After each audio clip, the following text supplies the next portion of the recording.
Annexure P/5 says कि इनके खिलाफ 10 मुकदमा लंबित है अभी, और इसलिए इनको अगर छोड़िएगा तो फिर से ये इन्वॉल्व हो सकते हैं क्राइम में। 24 साल से ये व्यक्ति जेल में है। आपके एसएसपी को क्या इंफॉर्मेशन है कि ये 24 साल के बाद जेल से निकल करके फिर से क्राइम में इन्वॉल्व हो सकते हैं? लिख दिया। ये तो किसी भी व्यक्ति के बारे में वैसे भी बोला जा सकता है।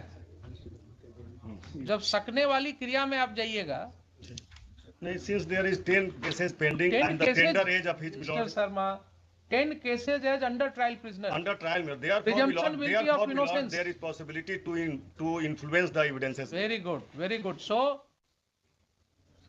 you are not visiting the jail premises. सुनिए, P6 milord. सुनिए, जेल premises आपने नहीं विजिट किया है ना?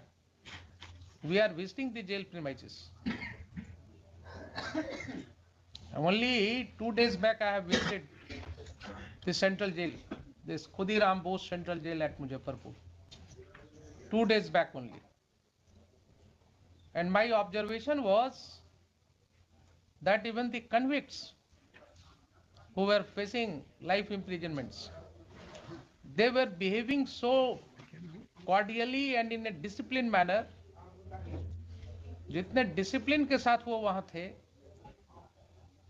जितनी समझदारी से वो कॉर्डियली इंटरेक्ट कर रहे थे मेरे से, वो यही दिखाता था कि they are also member of the civilised society, they must have fallen prey to the circumstances. और सुनिए, उसमें हमने देखा 23 जुवेनाइल्स रिपोर्ट हुए जेल में, जिनका केसेस मैं एग्जामिन करवा रहा हूं अभी। एंड एक बच्चे ने ये कंप्लेंट किया कि साहब, how after arresting me I have been brutally assaulted. And उसका फोटोग्राफ्स मैंने निकलवाया जेल सुपरिटेंडेंट से। Then his complaint was lost.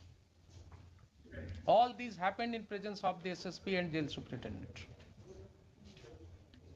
2 दिन पहले की घटना आपको बता रहा हूं। तो आप जितनी आसानी से क्रिमिनल समझ लेते हैं लोगों को।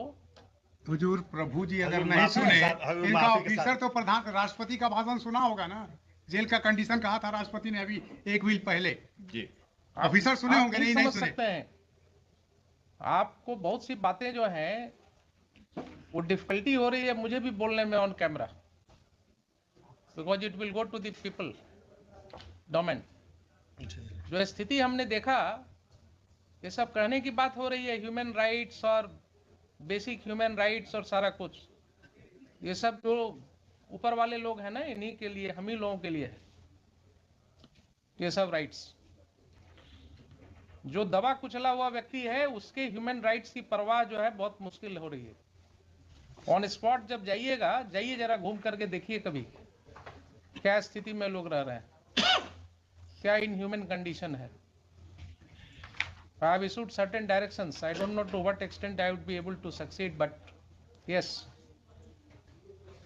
If my lord has seen the juveniles with the adults in the jail, my lord cannot imagine the exploitation of those juveniles. Can you think of, हम लोग रोज इतने सेमिनार्स करते हैं और रोज इतनी बातें होती हैं। जेल के अंदर there is a juvenile ward.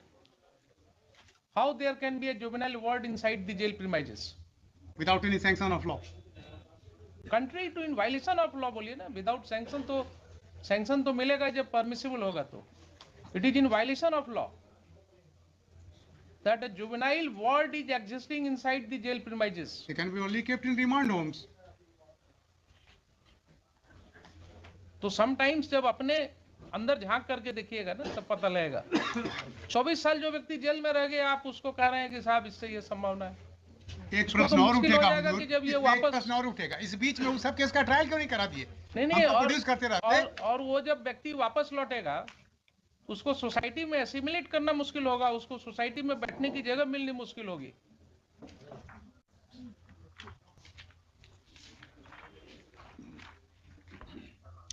पढ़िए, बहुत सी किताबें हैं इसको, research. When the prisoners come home, when the prisoners come home, एक बुक ही है,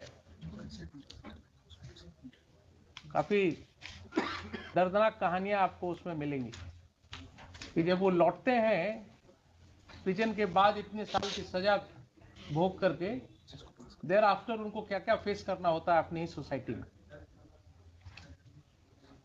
इसलिए अपने ऑफिसर्स को कहिए थोड़ा दया दिखाने की जरूरत नहीं है, लेकिन कानून के ऊपर जो है अपने आप को मत रखें। इस तरह का अनमाइंडफुल लेटर जाएगा और उस पर रेमिशन बोर्ड के कितने सदस्य होते हैं उसमें? उसमें है जो 6 सदस्य हैं, 6 सदस्य हैं, होम सेक्रेटरी हैं, लॉ ये सारे सेक्रेटरी होम हैं, secretary and district other session सदस्य जज जो पटना हैं, हैं। इनको अपनी दिमाग लगाने की जरूरत नहीं है क्या?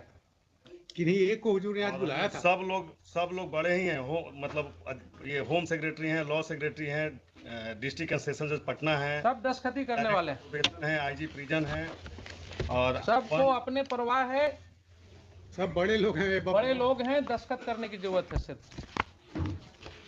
अदरवाइज अगर इतना माइंड लगा लिए होते इसमें और एक बार पढ़ लिए होते 10 मिनट ठहर करके, तो आदमी रिलीज हो गया होता।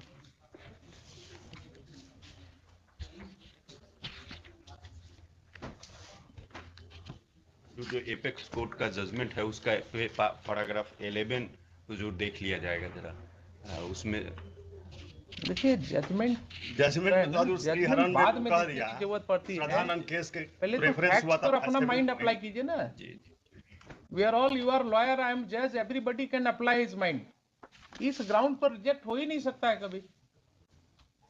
और दूसरा बात, हम हजूर एक बात ओवरऑल कह रहे हैं हजूर कि आजकल कोई भी पिटीशन में सब्जेक्ट टू सम एक्सेप्शन इतना पिटीशन है, किसी में न तो ट्रायल कोर्ट का जजमेंट लगाते हैं लोग, न तो अपीलेट कोर्ट का लगाते हैं, कुछ पता ही नहीं चलता है कि एलिगेशन क्या है, मैनर ऑफ क्राइम क्या है, ट्रायल माइनर ऑफ क्राइम क्या है। हुआ जेल में जो आदमी रह रहा है उसके परिवार को पता तक नहीं रहता है कि लेकिन रिमिशन के केस में हजूर हम पहले हर एक पिटीशन में हजूर जजमेंट लगाया जाता था, unless and until there is judgement milord, the manner of crime milord आप एंड इनकी मैनर। बात नहीं सुन रहे हैं। जी हजूर, आप बोल रहे हैं, बहुत अच्छा लग रहा है जी हजूर, लेकिन मेरा अनुभव जो है वो इनको सपोर्ट कर रहा है।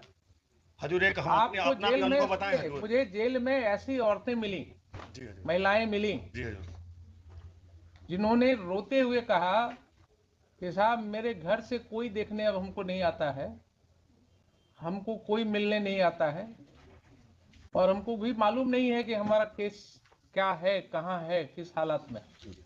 हुजूर के यहाँ एक लेकिन वो भी हजूर भूटन पासवान आपके पास आई तो कोई ना कोई परिष्कार होगा ना हजूर। आप हुजूर नहीं प्रभु जी समझ के लिए पाइए। मुझे सम्मान है, रिमिशन बोर्ड में अगर जजमेंट नहीं रहता है कन्विक्शन का, तो ये दफा कैसे लिख देते हैं कि 376 में है, 302 में है? वो भी हजूर जेल अथॉरिटी के पास सिर्फ हजूर कुछ नहीं है, सरकारी रिपोर्ट जाता है जिसमें कि दफा रहता है और रिमिशन बोर्ड के सामने क्या जाता है? योर जाएगा ना क्लर्क्स जजमेंट? एंड किरानी जार